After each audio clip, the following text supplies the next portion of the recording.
Bonjour, mon nom est Luc Boyer, bienvenue dans mes petites capsules Photoshop.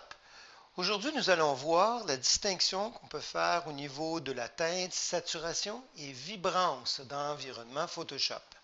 Alors encore une fois, il est possible d'opter directement par image, réglage et d'y aller directement, mais évidemment, je vous encourage fortement d'y aller plutôt par les calques. Alors donc, je vais donc opter en premier pour le calque qui s'appelle ici vibrance, en fait teinte saturation en premier. Et encore une fois ici, nous allons rapidement comprendre qu'est-ce qu'on retrouve à l'intérieur de ce calque. Alors évidemment, ce calque de réglage nous permet de faire varier la teinte, évidemment d'un bout à l'autre, faire une dérive importante. Au niveau de la saturation, donc toujours le modèle TSL, saturation me permet de désaturer, obtenir une espèce de noir et blanc, versus évidemment quelque chose qui sera totalement saturé. La dernière étape étant évidemment la lumière, c'est-à-dire la quantité de lumière que je veux évidemment obtenir, la luminance, donc vers le blanc total ou le noir total. Et donc généralement, les petites variations seront généralement de mise, surtout dans un contexte où est-ce que l'image sera légèrement surexposée ou sous-exposée. Maintenant, au niveau de la teinte, évidemment, au niveau de la saturation, je peux opter, si je désire, pour quelque chose d'un peu plus saturé. Ultimement, on pourrait prétendre plus vibrant. Probablement pas la meilleure chose à faire si vous vous retrouvez dans une situation où est-ce que vous voulez avoir de belles couleurs bien saturées, mais vous ne voulez pas non plus vous retrouver dans une situation où est-ce que les visages seront parfaitement orangés. Alors, ce que je veux, évidemment, c'est de trouver un juste compromis. C'est ce que Vibrance me permet de faire. Alors, si vous permettez ici, je vais simplement supprimer ce calque et je vais opter plutôt par quelque chose d'autre ici qui s'appelle Vibrance. Dans Vibrance, vous allez avoir aussi, encore une fois, la possibilité de travailler sur, en fait, la vibrance elle-même ou la saturation. Cette saturation-là est d'emblée le même que celle qu'on a vue tantôt, c'est-à-dire permettant d'avoir de beaux visages bien orangés. Cependant, Vibrance permet quelque chose qui est un peu similaire à la saturation, mais vous remarquerez que je peux donc avoir des couleurs très vibrantes, mais par contre ne pas avoir des visages orangés. Bien entendu, si j'exagère, je vais me retrouver avec quelque chose qui va être de cet ordre-là. Mais ultimement, si je m'en vais dans des valeurs un peu plus mitoyennes, je vais donc avoir des couleurs plus saturées sans avoir nécessairement ici des visages orangés.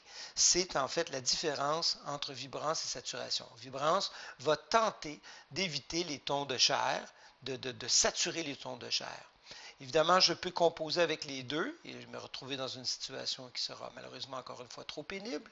Je peux aussi désaturer nécessairement, légèrement un peu, sans nécessairement nuire au résultat global de l'image. Alors ça, c'est les deux méthodes qu'il est possible, en fait, ce qu'il faut savoir au niveau de la saturation et de la vibrance. Je mets ça quelques instants, bien entendu. Je reviens, si vous permettez, sur saturation, teinte saturation, encore avec le calque. Alors, on disait tantôt qu'on peut faire dériver ici la saturation. Sachez qu'il est possible aussi de faire la chose suivante. Non pas globalement, mais d'opter uniquement pour les rouges, ou par exemple les jaunes ou les cyans. Imaginons ici que je veux jouer sur les cyans. Je peux donc ici changer mes bleus et vous remarquerez ici que automatiquement tout ce qui va être de cyan ou de bleu à l'intérieur sera automatiquement modifié. Alors donc, par exemple, je peux opter pour quelque chose qui va être très, très, très vert. Bien entendu, tout ce qui sera avec cette teinte aura évidemment une incidence comme résultat. Je peux même ici avoir un certain contrôle quant au spectre du cyan que je désire contrôler. Évidemment, vous avez compris que si je le faisais avec le rouge, ben, en fait, non seulement ici mon chandail changerait, mais évidemment ici, l'ensemble des visages. Alors évidemment, si on veut faire du remplacement de couleurs, ce ne sera pas la meilleure méthode, mais sachez que c'est une méthode qui est intéressante dans certaines circonstances. Pour terminer, si vous voulez faire un noir et blanc, Une méthode qui est intéressante serait tout simplement de dire, ben, je veux faire un noir et blanc et puis je règle mon problème. Évidemment, ici, ça ne fonctionnera pas à cause, évidemment, que je travaille uniquement sur les rouges. Mais si j'y allais, par exemple, globalement ici, je pourrais, par exemple, ici, désaturer complètement la photo. Ça fait une photo un peu fade, compte tenu du fait que ça ne représente pas exactement ce que je désire comme résultat, surtout lorsqu'on parle par exemple de visage. Si vous permettez, il existe quelque chose d'un peu plus intéressant. Je vais tout simplement ici enlever mon filtre, en fait mon calque, et je vais opter, si vous permettez, pour un noir et blanc. Alors, le noir et blanc, qu'est-ce qu'il va me permettre de faire? Il va me permettre de faire un noir et blanc, et bien entendu, tel qu'il est là. Il y a déjà des paramètres qui sont déjà, évidemment, accessibles, ou alors, je peux, par exemple, dire que je veux avoir une dominance un peu sur les rouges.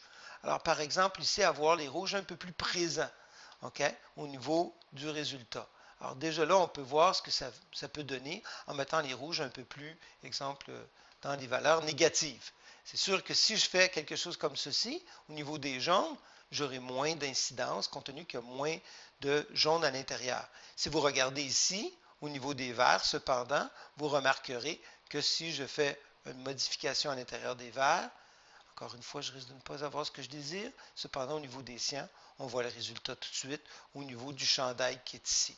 Alors, c'est une méthode, c'est une façon de travailler le noir et blanc qui permet, bien entendu, de faire quelque chose qui sera adéquat pour, évidemment, ce que vous désirez faire comme noir et blanc. Encore une fois, ce type d'altération d'image ne peut être intéressante que lorsque vous vous retrouvez avec un écran qui a été préalablement modifié, en fait, étalonné. Alors, j'espère que ce sera utile et puis, bonne continuité.